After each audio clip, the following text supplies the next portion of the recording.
जमीयत उलेमा हिंद ने वक्फ amendment bill के खिलाफ अपनी मुहिम को तेज कर दी है। दिल्ली में जमीयत ने टीडीपी के चंद्रबाबू नायडू और जेडीयू के नीतीश कुमार से मुसलमानों के जज्बात का ख्याल रखने की अपील की थी।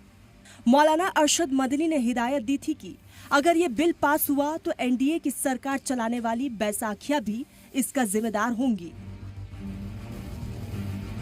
इसी मुहिम के तहत जमीयत ने दिल्ली के इंदिरा गांधी इंडोर स्टेडियम में पहली बड़ी रैली की थी, जिसमें टीडीपी के लीडर नवाब जान के एक बयान ने सवाल खड़े कर दिए थे, जिसमें उन्होंने कहा था कि सबको मिलकर वक्फ अमेंडमेंट बिल को पास होने से रोकना चाहिए।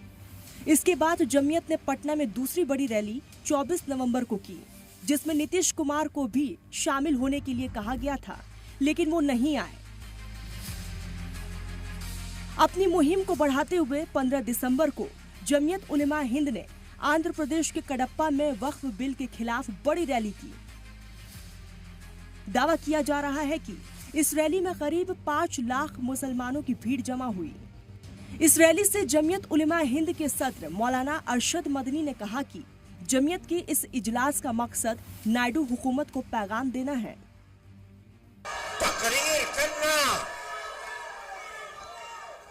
तकरीर करना हमारा मकसद नहीं था। हमें तो गवर्नमेंट को ये दिखलाना था, चंद्रा जी की गवर्नमेंट को, कि आप जिस सूबे और स्टेट के चीफ मिनिस्टर हैं, वहां का मुसलमान चाहता क्या है। मौलाना अरशद मदनी ने आगे कहा कि यह मुल्क की बदनसीबी है कि इस बिल को हमारे सिर पर मुसल्लत कर दिया गया है। मुल्क की बदनसीबी है कि आज जिस तरमीमी बिल को लाकर हमारे सर के ऊपर पहनाया जा रहा है, वो ये कहता है कि अगर वक्फ के कागजात नहीं आए तो इसको वक्फ नहीं माना जाएगा। हम 1300 साल पहले के कागजात कहां से ले आए। कडप्पा के इजलास से लाखों की भीड़ को खिताब करते हुए मौलाना अरशद मदनी ने बड़ा बयान देते हुए कहा कि मस्जिद खुदा का घर होता है। अगर किसी की जमीन को हड़प कर मस्जिद बनाई गई है तो हम उसे मस्जिद नहीं मानते। हमारा ये अकीदा है, हम मुसलमान हैं।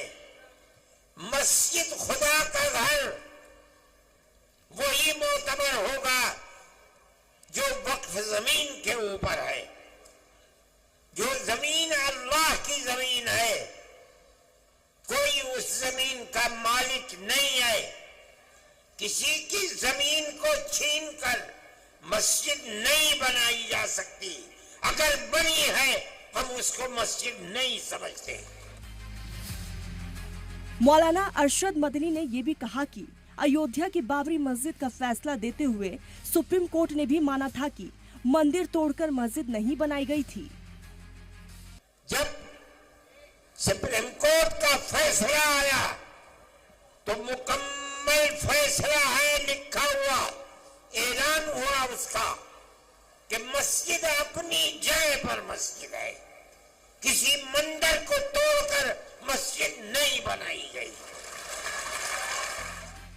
दरअसल वक्फ अमेंडमेंट बिल के खिलाफ जमीयत उलेमा हिंद आंध्र प्रदेश के सीएम चंद्रबाबू नायडू और बिहार के सीएम नीतीश कुमार पर दबाव बनाने की कोशिश में है कि वक्फ अमेंडमेंट बिल पर अपना रुख साफ करे। इसी के तहत जमीयत ने अपनी मुहिम तेज कर दी है। सलाम टीवी के लिए नदीम अहमद की रिपोर्ट।